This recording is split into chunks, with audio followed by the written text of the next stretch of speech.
সবাই মাদ্রাসা থেকে একসাথে বাসায় ফিরতাম। শেষ হয়ে যেত রাস্তা, কিন্তু ফুরতো না আমাদের কথা। সাক্ষী ছিল লাস্ট বেঞ্চ, সাক্ষী ছিল রাস্তা। Roll number 1 yes sir, roll number 100 yes sir. অতবার শেষবারের মতো বন্ধ হয়ে গেল হাজিরা খাতাটা পড়ে থাকবে হয়তো মাদ্রাসার কোনো এক কোণে, কিন্তু ধুলো জমা ওই পাতাগুলোতে জমে থাকবে 5টি বছরের মায়াজালে আবদ্ধ কিছু মানুষের নাম, কিছু মুহূর্ত আর জীবনের উচ্চতম স্মৃতিগুলো। কোনো একদিন এভাবেই শেষ হয়ে যাবে আমাদের মাদ্রাসা জীবন, ভাবতে পারিনি। স্নেহের ছোট ভাই বোনেরা, তোমাদের কতটুকু দিতে পেরেছি জানি না, কিন্তু তোমাদের থেকে যা পেয়েছি তা কখনো ভোলার মতো নয়। পরীক্ষায় যে 90, 99, 98 পাবে সে সবার কাছে ভালো, আর যে 100-র মধ্যে 20-30 পাবে সে সবার কাছে খারাপ, ফালতু বখাটে। স্যার আইজাক নিউটন তো 30-এর বেশি নাম্বারই পায়নি। সে ফেল হয়েছে, পাশই হয়নি। স্কুল থেকে তাড়িয়ে দিয়েছিল তাকে, যে সে পড়ার যোগ্যই না। যখন স্কুল থেকে তাড়িয়ে দিয়েছিল তাকে, স্যার আইজাক নিউটনের তখন ব্রেন খুলে গেল। হঠাৎ সে একটা গাছ থেকে আপেল পড়তে দেখে এবং মাধ্যাকর্ষণ সূত্রের সিদ্ধান্ত দেয়। যে স্কুলে ফেল হতো আজ সেই স্কুলে তার নামে পিএইচডি করে, গুণগান করে। পাস আর ফেলের সাথে কারো যায় আসে না, কারণ তুমি যদি আইনস্টাইনের গল্প পড়ো তাহলে আইনস্টাইন তো 9-এর বেশি পড়তেই পারেনি। তাড়িয়ে দিয়েছিল স্কুল থেকে, কারণ সে সবসময় ক্লাসে অন্য কিছু ভাবতো। কিন্তু তাড়িয়ে দেওয়ার পর সারা বিশ্বে =m²c² এর যে ব্যাখ্যা দিয়েছিল আইনস্টাইন, তা পুরো দুনিয়া প্রশংসা করেছিল। শেষমেশ আমি এটাই বলতে চাচ্ছি যে কেউ ক্লাস 9-10-এ পড়াশোনা করুক বা না করুক তাতে কোনো যায় আসে না, কারণ জ্ঞান ডিগ্রি দিয়ে অর্জন করা যায় না। জ্ঞান আলাদা জিনিস, ডিগ্রি আলাদা জিনিস। তাই পরীক্ষায় কম নাম্বার পেলে কখনো মন খারাপ করো না। পরিশেষে আমরা সকলের কাছে ক্ষমা প্রার্থী। চাহিয়া ক্ষমা বাড়িয়ে দিলাম আমাদের 2টি হাত, মুখে আজ আর নেই কথা, নয়নে শুধুই অশ্রুপাত। আজ বিদায় বেলায় গুরু রবীন্দ্রনাথ ঠাকুরের ভাষায় বলে যেতে চাই, যেতে নাহি দিতে চায় তবু যেতে দিতে হয়। সকলের প্রতি রইল আমার বিদায়ী সালাম। আসসালামু আলাইকুম রহমতুল্লাহ। মাশাআল্লাহ, ধন্যবাদ বোন বিউটিকে তার বিদায়ী বক্তব্য এত সুন্দরভাবে আমাদের মাঝে উপস্থাপন করার জন্য। এ পর্যায়ে আমাদের মাঝে মাদ্রাসার সকল ছাত্রছাত্রীদের পক্ষ থেকে বিদায়ী ছাত্রছাত্রীদের বিদায় দিবেন 10ম শ্রেণীর ছাত্রী মুসাম্মাদ খাদিজাতুল কোবরা। খাদিজাতুল কোবরাকে মঞ্চে আসার জন্য অনুরোধ করছি। বিসমিল্লাহির রহমানির রহিম। আজকের এই বিদায় অনুষ্ঠানে উপস্থিত রয়েছেন সম্মানিত সভাপতি সাহেব জনাব আসগর আলী, সভাপতি টাঙ্গাইল সদর উপজেলা বিএনপি ও সাবেক চেয়ারম্যান 10 নং হুগরা ইউনিয়ন পরিষদ। উদ্বোধক হিসেবে উপস্থিত রয়েছেন জনাব KM Firoz Ahmed, chief executive officer ফসল এগ্রো ইন্ডাস্ট্রিজ লিমিটেড। উপস্থিত রয়েছেন আমন্ত্রিত অতিথিবৃন্দ, আমাদের শ্রদ্ধেয় শিক্ষক মণ্ডলী এবং আজকের এই অনুষ্ঠানের মূল আকর্ষণ আমাদের প্রিয় বড় ভাই ও বোনেরা। আসসালামু আলাইকুম ওয়া রাহমাতুল্লাহ। আমি খাদিজাতুল কুবরা মহালী গয়রাগাছা দাখিল মাদ্রাসার একজন শিক্ষার্থী হিসেবে আজকের এই বিদায় অনুষ্ঠানে কিছু বলার সুযোগ পেয়ে সত্যিই নিজেকে ভাগ্যবান মনে করছি। এই মাদ্রাসা শুধু একটি শিক্ষা প্রতিষ্ঠান নয়, এটি আমাদের দ্বিতীয় পরিবার। এখানে আমরা শিখেছি কোরআনের আলো, নামাজের গুরুত্ব, আদব আখলাকের সৌন্দর্য এবং একজন ভালো মানুষ হিসেবে গড়ে ওঠার পথ। এই মাদ্রাসা আমাদের দিকে যেন আজ তাকিয়ে আছে আর বলছে এই মুহূর্তগুলো ধরে রাখো। প্রিয় বড় ভাই ও বোনেরা, আপনারা ছিলেন আমাদের পথ প্রদর্শক, অনুপ্রেরণা, এমনকি আপনাদের ছোট ছোট শাসন সবকিছুই আমাদের কাছে আজ অমূল্য। মনে হচ্ছে এই সব কিছু যেন আজ ধীরে ধীরে স্মৃতি হয়ে যাচ্ছে। ক্লাসের সেই মুহূর্তগুলো, একসাথে বসে গল্প করা, সব কিছু আজ চোখের সামনে ভেসে উঠছে। আমরা জানি জীবন থেমে থাকে না, এগিয়ে যেতে হয়, তবুও বিদায় শব্দটা সবসময় একটু কষ্টের। প্রিয় বড় ভাই ও বোনেরা, হয়তো আপনাদের সাথে আর প্রতিদিন দেখা হবে না, হয়তো আগের মতো একসাথে বসে গল্প করা হবে না, তবুও আপনারা যেখানেই থাকবেন আমাদের হৃদয়ে থাকবেন। আপনারা যে পথে সংগ্রাম করছেন সেই পথকে আমরা আজ অশ্রু দিয়ে সিক্ত করতে চাই না আপনাদের পিছু টানতে। তাই আজ এই বিদায় দিনে বারবার মনে পড়ছে কবিগুরুর কথা, যেতে নাহি দিব হায় তবু যেতে দিতে হয়, তবুও সে চলে যায়। হ্যাঁ, আপনারাই তাই আজকে দেবার মতো নেই তো কিছু, তবু দেবা রাখা। আজ এই বিদায় দিনে দিলেম আপনাদের গভীর শ্রদ্ধা আর ভালোবাসা। শেষে আল্লাহর দরবারে দোয়া করি, তিনি যেন আপনাদের জ্ঞানকে বরকতময় করেন এবং সর্বদা সঠিক পথে পরিচালিত করেন। এই বিদায় শেষ নয়, এটি একটি সুন্দর সম্পর্কের সূচনা। সবাইকে আন্তরিক ধন্যবাদ। আসসালামু আলাইকুম ওয়া রাহমাতুল্লাহ। ধন্যবাদ খাদিজাতুল কুবরাকে আমাদের সবার পক্ষ থেকে বিদায়ী ছাত্রছাত্রীদের বিদায় দেওয়ার জন্য। তো এই পর্যায়ে আমাদের মাঝে আমাদের প্রিয় শিক্ষক, প্রিয় স্যার জনাব গোলাম মোস্তফা হুজুর, গোলাম মোস্তফা স্যার আমাদের মাঝে সংক্ষিপ্তমূলক কিছু বক্তব্য রাখবেন। আমি স্যারকে তার মূল্যবান বক্তব্য রাখার জন্য সবিনয় অনুরোধ জানাচ্ছি।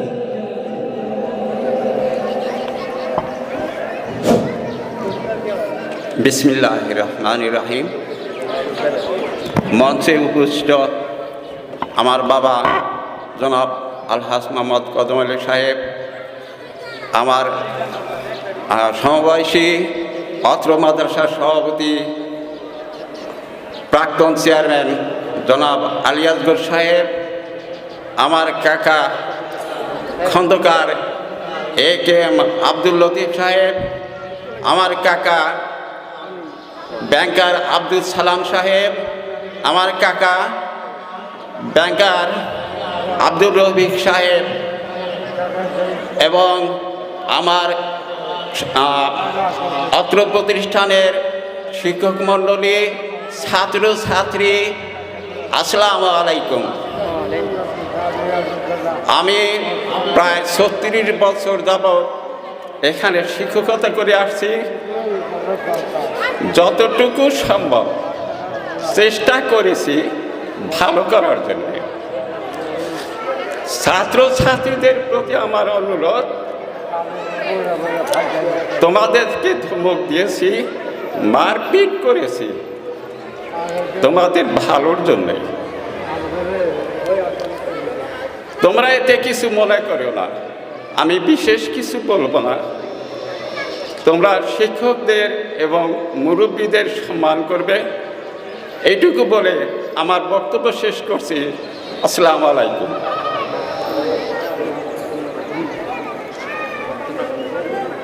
আসলে আমি 2012 সালে যোগদান করার পরে গোলাম মোস্তফা সাহেব উনি একজন জুনিয়র শিক্ষক। উনি যখন রাস্তায় চলেন তখন মনে হয় এটা কি স্বাভাবিক একজন, এদিকে মাস্টারি করে, এটাকে বোঝা যেত না, এটা কিন্তু ওনাকে দেখে বোঝা যেত। কিন্তু উনি একজন আইএসসি পাস মানুষ হয়ে দীর্ঘদিন বিএসসির দায়িত্ব পালন করেছেন। কোনোদিন কোনো ছাত্রছাত্রী অভিযোগ দেয়নি যে গোলাম মোস্তফা সাহেব ক্লাস করতে পারে না। আজকে আরেকটি গুণ তার ছিল, একজন শিক্ষক অনুপস্থিত, একটা প্রক্সি ক্লাস যেতে হবে। মোস্তফা সাহেব জানতো, একটা দিনের তরে সে বলে নাই যে হুজুর আমি তো ক্লাস করে আসলাম, আমি পরিশ্রম করেছি, এখন আর যেতে পারবো না। না শব্দটা আমি তার মুখ দিয়ে পাইনি। সেই দিক থেকে আমরা সবাই তার জন্য দোয়া করি, আল্লাহ যেন তার জীবন, বাকি জীবনটা সুন্দর করেন, সফল করেন। আর সবচাইতে একটা ভাগ্যবান বিষয় হলো আজকে আমি আলোচনা করেছি যে আজকে আমার মোস্তফা সাহেবকে যে সামান্য টুকুন দিয়ে দিব, বাবার হাত দ্বারা ছেলের হাতে পুরস্কার হয় কি, এটা দেওয়া যায়? বাবা হাত দিয়ে ছেলের হাতে ছাতি লাঠি দিয়ে দেবে, এরকম আমি চিন্তা ভাবনাও করেছি। তো যাই হোক, এখন আমাদের যেহেতু বিদ্যুৎ সময় অত্যন্ত স্বল্প, তাড়াহুড়া করে নেবে। এখন আমাদের কমিটির পক্ষ থেকে, ম্যানেজিং কমিটির পক্ষ থেকে সংক্ষিপ্ত বক্তব্য দেবেন অত্র মাদ্রাসার অভিভাবক সদস্য জনাব নুরুল ইসলাম। আসেন না কেন? ইশারা দিলাম, দুটো কথা বলবেন না? হ্যাঁ বলেন, যে একটা কথা বলেন।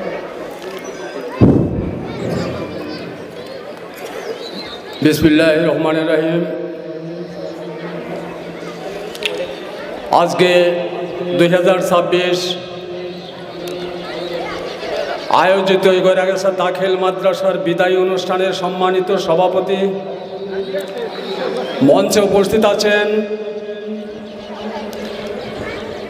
আমার শ্রদ্ধাভাজনীয় বড় ভাই জনাব কদম আলী সাহেব, মঞ্চে উপস্থিত আছেন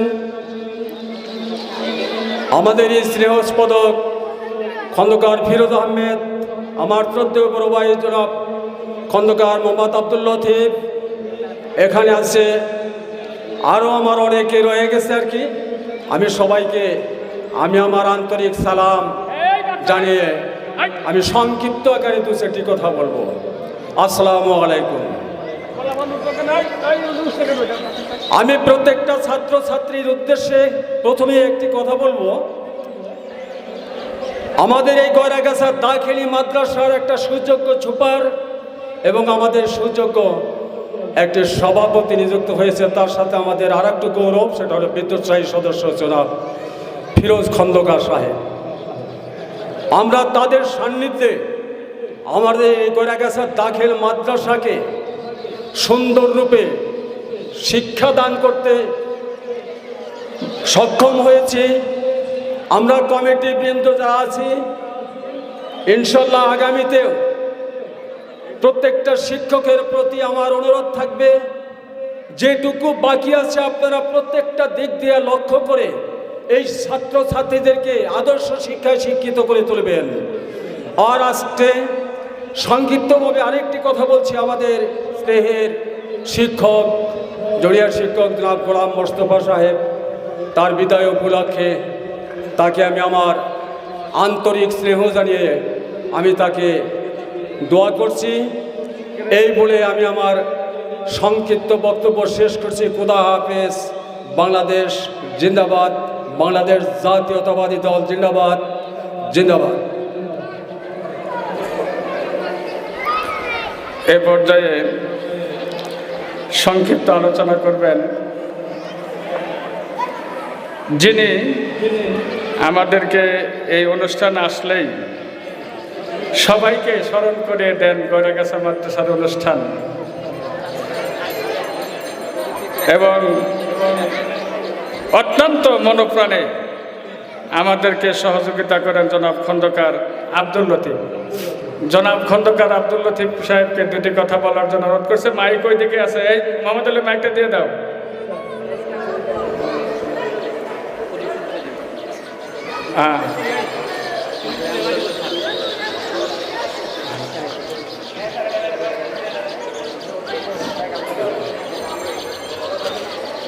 হ্যাঁ, এবার ঠিক করে দাও।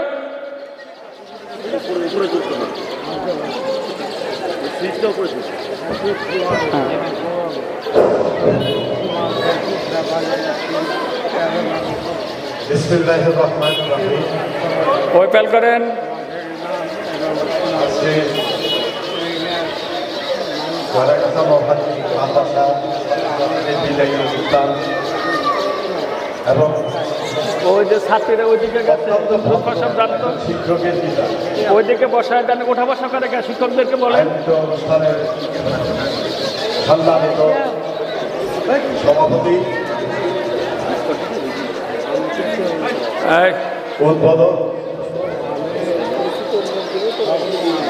এবং মঞ্চে উপবিষ্ট আমার মুরব্বী, হিসেবেও আমার অনেক স্নেহাবাদন,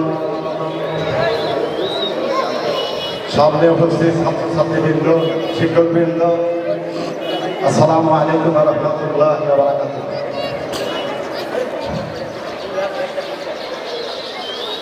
আজকে এমন একজন ব্যক্তি যাকে অনেকেই অবহেলা করত, সারা জীবন রাজনীতি করছে, আমার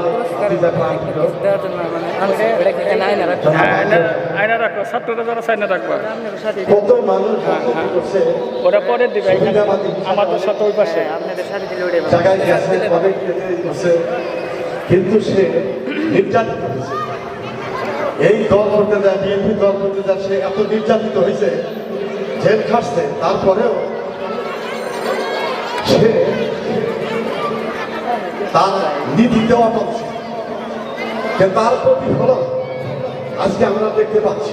এবং আমাদের এই অত্র অঞ্চলে সৌভাগ্য যে এমন একজন ব্যক্তি আমরা পেয়েছি, যাকে দিয়ে আমরা অনেক দাবি দেওয়া এবং অনেক কাজ করতে পারবো। এমনকি আমি অত্র এলাকার মুরব্বিয়ান, ছাত্রছাত্রী এবং যারা যুবক, তাদেরকে একটা কথাই আমি বলবো যে আমি অনেক শুনেছি আমরা সামাজিকভাবে জানি একত্র থাকি, ঐক্যবদ্ধ থাকি। কারণ হলে যে অনেক সময় দেখা যায় যে একজন জামাত ইসলাম করে, একজন আওয়ামী লীগ করে, একজন ই করে, বিভিন্ন কিন্তু এই যে মাদ্রাসা মসজিদ, এটা হলে আমার একটা পবিত্র জিনিস। এখানে যেন কোনো রাজনীতি না হয়। আর আরেকটা জিনিস সরকারি বক্তব্য রাখছি, আরেকটা জিনিস আমার এই ভাতিজার কাছে আমার একটা আবেদন যে এখন তার বহু ক্ষমতা, প্রচুর ক্ষমতা আছে। এখন এই যে মাদ্রাসায় আমরা যে সহযোগিতাটা করে আসছি বিভিন্নভাবে বিভিন্ন লোক, এখন যেন আমরা মানে একটু এটা আবেদন রাখছি আমি, মানে ভাতিজা আমার খুবই প্রিয় আজও সাহেবের কাছে। আর এখানে উদ্বোধক আমার ভাই ফিরোজ আহমেদ, সে কিন্তু তার পরিচিত, সে কিন্তু ডক্টর এবং সে পৃথিবীর অর্ধেক তার ঘোরা। সে এমন একজন ব্যক্তি, কিন্তু আমরা এলাকার তো আমরা অত মূল্যায়ন করতে পারি না, অত্যন্ত মূল্যবান তার পরিচিতি, তার এই অত্যন্ত। এবং এরা যদি এই মাদ্রাসা যেমন আগমন করে এবং সবসময় যে থাকে বা সহযোগিতা করে, তারই আর কোনো সমস্যা হবে না। এই মাদ্রাসা দিন দিন উন্নত হবে। আর ছাত্রছাত্রীদের উদ্দেশ্যে একটাই আবেদন যে ভালো ছাত্র হতে হলে অনেক জিনিস ত্যাগ করতে হবে, যেমন মোবাইল এবং আড্ডা বিভিন্ন ত্যাগ করতে হবে। আজকে দেখা যায় যে প্রাইমারি স্কুলগুলা মাদ্রাসাকে পিছনে ফেলে গেছে। এটার কারণ আছে, না আছে, লাইন আছে, কারেন্ট গেলেও লাইন আছে। হ্যাঁ, না জেনারেটর দিবে, জেনারেটর আছে।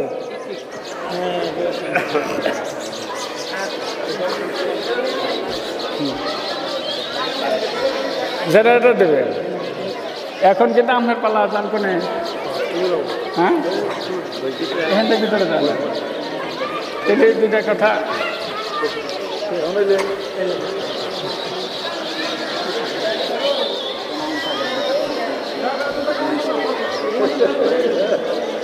এই ওইদিকে ভিতরে দেখা যায় না। হ্যাঁ,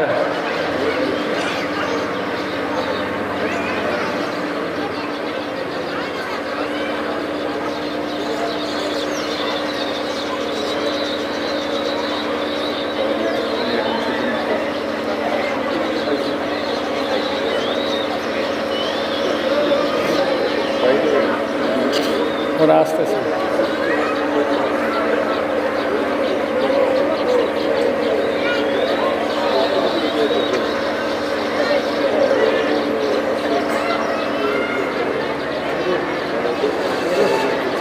হয়েছে দেওয়ার জন্য যেটা বলতেছিলাম, অত্র প্রতিষ্ঠানের যে সুপারিনটেন্ডেন্ট, অনেক সুপারিনটেন্ডেন্ট আছে মাদ্রাসা, অনেক প্রধান শিক্ষক আছে, অনেক, কিন্তু শিক্ষা প্রতিষ্ঠান যে দক্ষতার সহিত চালাইতে হয় সেই গুণটা বর্তমান যে সুপারিনটেন্ডেন্ট আছে এই অত্র মাদ্রাসা তার আছে, সব গুণ আছে। তার মানুষ সবাই যে ভালো কাজে সবাইকে তার অনেকে অনেক সময় কথা বলে যে সুপারদের বিভিন্ন রকমের কথা বলে, কিন্তু তার গুণাগুণটা আবার কত যে গুণের সংখ্যা আর খারাপের সংখ্যা দেখবেন যে এর অ্যাবসেন্সে কি হতে পারে অনুভূতিতে এই যে আয়োজন যে সে এই আয়োজন করতে পারবে এবং প্রতিষ্ঠানের রেজাল্ট ভালো রাখতে পারবে। আমি তার অনেক ধন্যবাদ দেই এবং আমি বেশ অনেক চিন্তাপতি লক্ষ্য করতেছি যে সেই আন্তরিকভাবে অত্যন্ত আন্তরিকভাবে প্রতিষ্ঠানটাকে সুনাম অর্জন করার জন্য অক্লান্ত পরিশ্রম করে, তাই তাকে আমার ধন্যবাদ জানাচ্ছি। আর বিদায়ী যে শিক্ষক আমার এই যে স্নেহভাজন গোলাম মোস্তফা, আমার খুবই ভদ্র ছেলে, ছোটবেলা থেকে দেখছি এত ভদ্র ছেলে, এত নম্র ছেলে, খুব কমই আছে এরকম ছেলে। যাই তার বিদায়ে আমি এইখানে একটা শুনলাম যে সে বিদায় হচ্ছে, এত তাড়াতাড়ি মানে তার চাকরি শেষ, তাই ভবিষ্যৎ তার আমি অবসর জীবনটা শান্তিপূর্ণভাবে জীবনযাপন করুক সেই দোয়া করি। আর অত্র প্রতিষ্ঠানের বিদায়ী ছাত্রছাত্রীদেরকে দোয়া রাখছি সবার পক্ষ থেকে, যাতে পরীক্ষা ভালো দিয়ে কামিয়াব হয়। আর আমরা একটা তো পুরস্কার ঘোষণা করেছি, ভদ্রকার ট্রাস্ট, এখান থেকে তারা মেধাবীকে প্লাস পাবে বা বৃত্তি পাবে, তাদেরকে আমরা পুরস্কৃত করবো প্রতি বছর। এটা আমাদের ওয়াদা, এটা আমরা চালাই যাবো।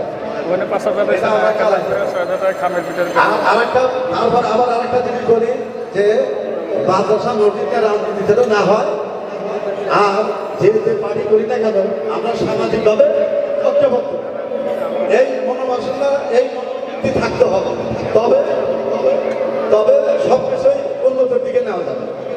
আর এই আমার যে বাতিতে আমার পুনরায় বলতেছি, এই আজকের সামনে সবাই সহযোগিতা করবে, সর্বক্ষেত্রে সহযোগিতা করবেন। এতে এলাকার সবসময় কৃতি সন্তান পাওয়া যায় না, আপনারা অতটা গুরুত্বই বোঝেন না, এটা সে কোন পর্যায়ে আছে, কৃতি সন্তান সবসময় জন্মে না, তাই আশা করি তাকে সহযোগিতা করবে সবাই, যে বাড়ি করবে না কেন তাকে এলাকার উন্নয়নের জন্য সহযোগিতা করবে। আমি আর বেশি বক্তব্য না বাড়াই এখানে আমি শেষ করছি। সবাইকে ধন্যবাদ জানাই। আসসালামু আলাইকুম ওয়া রাহমাতুল্লাহি ওয়া বারাকাতুহু। ধন্যবাদ খন্দকার আব্দুল লতিফ সাহেবকে।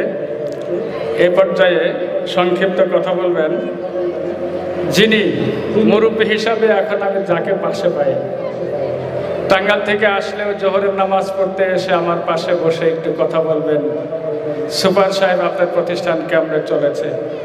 এই মুরব্বী হয়তো আর এখানে ভিতরে নাই। আমি বিশেষ করে আব্দুল মতিন মাস্টার সাহেব যেদিন মারা গেলেন সেদিন আমি বুঝতে পেরেছি এখানে অভিভাবক মুরব্বী আর পাওয়া যাচ্ছে না। এখন সেই বীর মুক্তিযোদ্ধা আলহাজ মোহাম্মদ রফিকুল ইসলাম সাহেবকে উপদেশমূলক দু একটি কথা বলার জন্য আমি অনুরোধ করছি।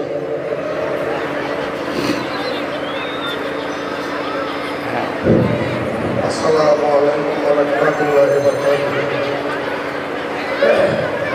আজকের এই মহতী অনুষ্ঠানে সম্মানিত সভাপতি